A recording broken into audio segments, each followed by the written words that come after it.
ഓണമെത്താൻ ഏതാനും ദിവസങ്ങൾ മാത്രമാണ് ബാക്കി. സജീവമാണ് കോഴിക്കോട്ടെ മിഠായി തെരുവ്. അവധി ദിനം കൂടിയായതോടെ വസ്ത്രങ്ങൾ ഉൾപ്പെടെ അവശ്യ സാധനങ്ങൾ വാങ്ങാൻ എത്തുന്നവരുടെ വലിയ തിരക്കാണ് നഗരത്തിലുടനീളമുള്ളത്. പുതിയ വസ്ത്രം വാങ്ങാൻ പോയതാണെന്ന് തോന്നുന്നു. ദീപക് മലയമ്മ ഞങ്ങളുടെ പ്രതിനിധി അവിടെ നിന്ന് തയ്യാറാക്കിയ റിപ്പോർട്ട് കാണാം.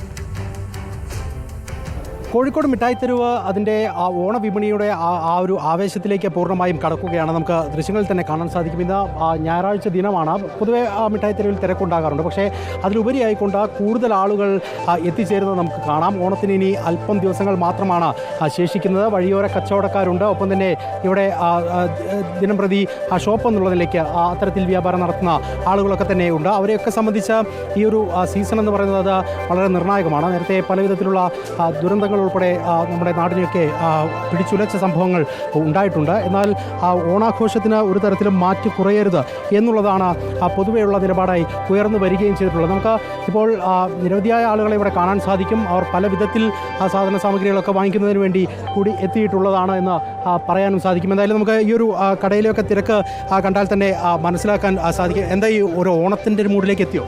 തിരക്ക് ആയി വരുന്നുണ്ട്. ഇപ്പം 10 ദിവസം കൂടെ ഉള്ളൂ ആകെ. നല്ല കച്ചവടമൊക്കെ വരും വിചാരിക്കുന്നു. ഓണത്തിൻ്റെ കച്ചവടം ഉസാറാ ഇവിടെ. ഉസാറാ.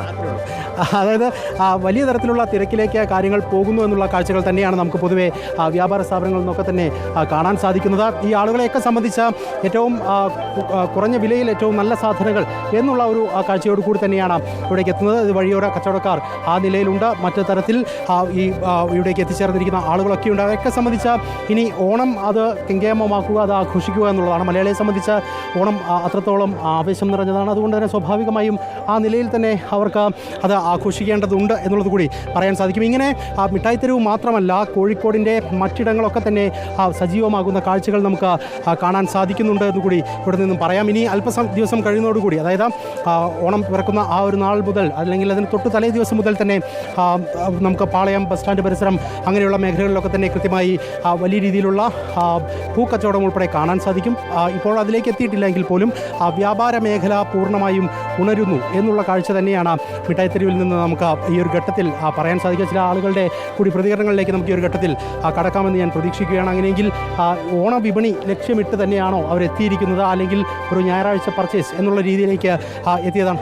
എവിടെ നിന്ന് വരുന്നത്? ഈ ഓണത്തിൻ്റെ ഒരു മൂഡിലേക്ക് എത്തിയോ? സാധനങ്ങളൊക്കെ വാങ്ങിച്ചുകൊണ്ടിരിക്കുകയാണ്. ഇത്തരത്തിലാണ് ആളുകളെ സംബന്ധിച്ച് അവർക്ക്. ചേട്ടാ എവിടുന്നാ? കോഴിക്കോട് തന്നെ. ഇവിടെ തന്നെയുള്ള ആളുകൾ ഈ തിരക്കിൻ്റെ ഭാഗമാകുന്നുണ്ട്. ഒപ്പം തന്നെ പലയിടങ്ങളിൽ നിന്ന് എത്തിയിരിക്കുന്ന ആളുകളൊക്കെ തന്നെ നമുക്ക് കാണാൻ സാധിക്കും. ചേട്ടാ എവിടെ നിന്ന് വരുന്നത്? മലപ്പുറം, വണ്ടൂർ. ഈ ഓണത്തിൻ്റെ ഒരു മൂഡിലേക്ക് ഇവിടെ എത്തിയോ?